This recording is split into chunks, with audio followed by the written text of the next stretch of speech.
Hey guys, this is going to be my March wrap-up and April TBR, where I share with you the books that I read in March and give you the 5-star rating that I gave them on Goodreads, and then go through the books that I plan to read in April. I'm not going to have a lot of the books that I read in April with me because I took them home when I was home or the books I read in March, because I took them home when I went home for spring break, so I only have a few of them here. The first book that I read this month was The Subtle Beauty by Anne Hunter, which I received for free from Story Cartel for a review, and I gave this 2 out of 5 stars. I had so much potential, I think, and it was a Beauty and the Beast retelling. I love Beauty and the Beast, but I just did not like it at all, as I talked about in my review. So like, it really sucked because I saw that it could have been really good, but it just wasn't. And then I read Invisible by Cicely Patterson, which I gave 3 out of 5 stars. I have this on my Kindle. I was just kind of neutral on that one. I gave it 3 out of 5 stars. Again, and like The Subtle Beauty, I saw that it had like the potential to be a lot better than it was, but there was just something about the book that was off for me and kept me from liking it. And then the next book I read, which is at home, is Come Sit Stay by Arden Moore. It's kind of like this book, which I'll mention later, but it's like the same size as this one and everything. And I gave that 5 out of 5 stars. If you want to train your dog like how to come, sit, or stay, I would definitely recommend that book for learning how to do that, because it's nice and short and just tells you what you need to know and like nothing else basically, and it's just a really good book for that. The next book I read was The Paparazzi Project by Christina Springer, which is another book that I downloaded for free on my Kindle, and I gave it 3 out of 5 stars. Like the other ones from my Kindle, I just kind of felt like there could have been more, and I also disliked the book because it seemed to get really preachy at times. That got really annoying, but it was a really fun book, and I would recommend that one if you want something like really lighthearted and it sounds interesting to you. And then I have 20 and Something by David H. Kim, which is a book that I received for review. As you can see, it's really short and all of that. I gave this 5 out of 5 stars. I really, really loved this book. I found it really interesting, and I just think it's a great book if you are 20 and something, or if you're just like interested in 20 and something. I really liked it, and it had a lot of statistics that I found really interesting, and I just thought it was an all-around really great book. And then I read The Supremes That Rules All You Can Eat by Edward Kelsey Moore, which I won in a giveaway on Goodreads, and I gave this 5 out of 5 stars. I entered the giveaway because it took place in Indiana, and then as I was reading the book, I learned that it actually takes place in southern Indiana, really close to where I'm from, so I thought that was really cool, and I just thought it was an all-around really, really great book. Like, I really loved the characters, and it was just a really, really nice story, and probably the best book that I read this month, I think. And then I read Why Do Dogs Do That by Kim Campbell Thornton, which, like the Come Sit Stay book, is nice and short and has cute pictures of dogs in it.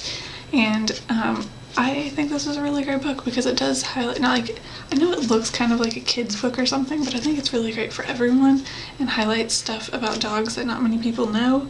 So I gave this 5 out of 5 stars.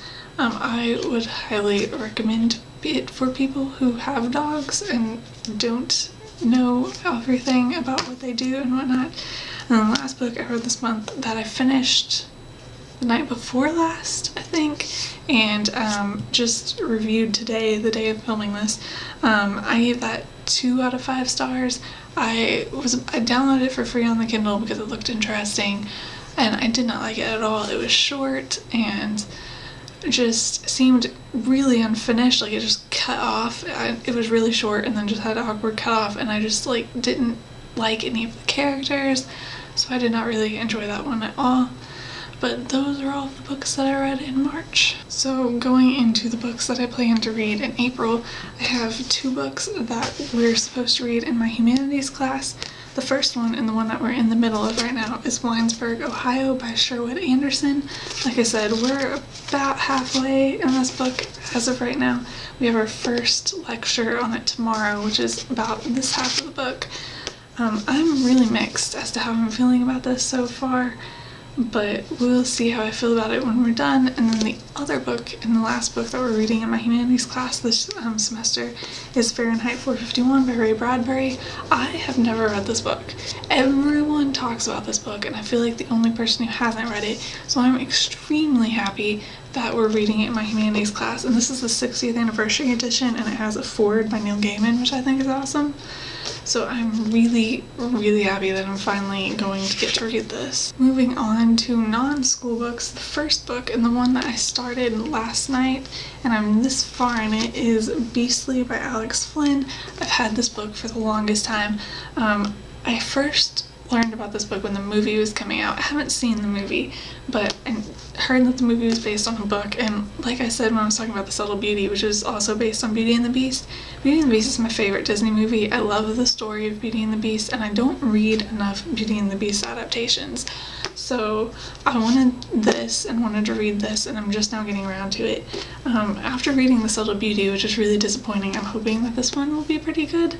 The thing is the main character is the guy, the Beast, and it's in his point of view, it's in first person, and he is so annoying where I'm at right now. I'm only this far into it. I'm only on page 26, but I can't stand him. He's a horrible human being, and I know that's kind of the point because he's the Beast, but I mean, I'm giving it a chance for him to get better because I understand that he's the Beast and supposed to be a horrible person, but it's really hard to read, so I'm hoping that that gets better. Okay, the next book I plan to read is on my Kindle, and I apologize if I pronounce this name wrong, but it's Cool Japan by Sumiko Kajiyama, and I downloaded this for free on the Kindle. I've talked before about how interested in Japan I am, so I saw this was free and I had to download it. I'm pretty sure it had good reviews. I can't really remember, but I'm pretty sure that it had good reviews, and so I'm really, really hoping that this is interesting. And I really like travel guides. I'm just a nerd like that. Like, I really like reading travel guides because I can't actually go to the places. The next book that I want to read is Red Riding Hood by Sarah Blakely Cartwright, which isn't on the front, but that's who wrote it. This is a novelization of a movie, which is normally a thing that I'm against, but when the movie was coming out, it's about werewolves, as you can kind of tell from the book. I mean, it's an adaptation of Red Riding Hood with werewolves, and I really love werewolves and don't read enough werewolf books, and so I knew that this had a book and I wanted to read it. Again, just now getting around to it. I really like the cover, and I really like these flaps and whatnot, but this is supposed to be really bad, based on what I've heard. I think the movie got horrible reviews, and the book got horrible reviews, and in addition to that, the book doesn't have an ending.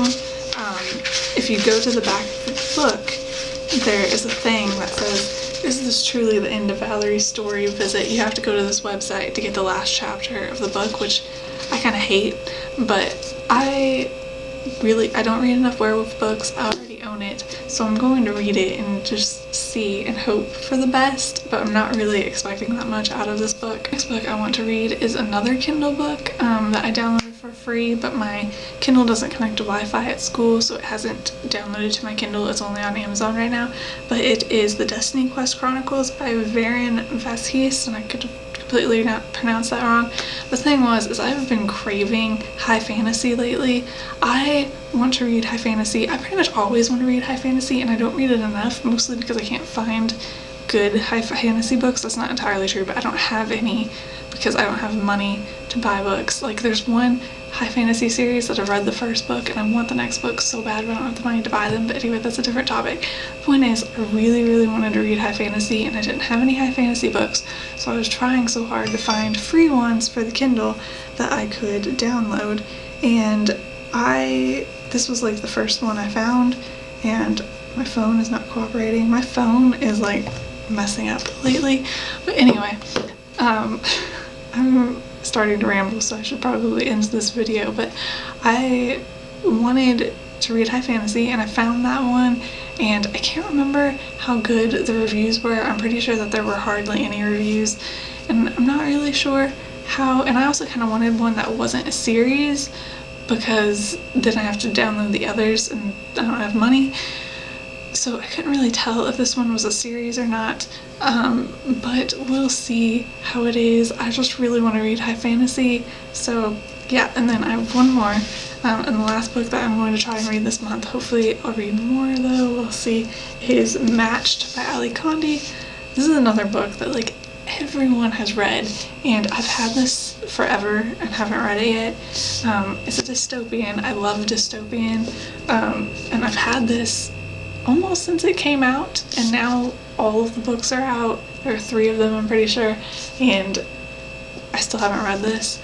So, but the idea of this fascinates me because it's set in a society where you're told who you're, like, I don't know what term they use, like true love, soulmate, just who you're going to marry or whatever, but you have a matching ceremony and you're like set with this person, but the main character, her matching ceremony screws up and they show her a different guy and then take it back and say that she's supposed to be with another guy or whatever. And I find the concept of being told who your soulmate is to be very interesting, so I'm looking forward to seeing how this goes. I think I've heard mixed things. I'm pretty sure most of the stuff I've heard about the first book is positive, but then it gets more mixed as the series goes on. But I'm kind of having a hard time remembering because, like I said, it's been so long since these books came out and I'm just now getting to them. So we'll see. But hopefully I get to all of these books this month, and I've been rambling, so I'm going to go now, and I will see you guys later. Bye.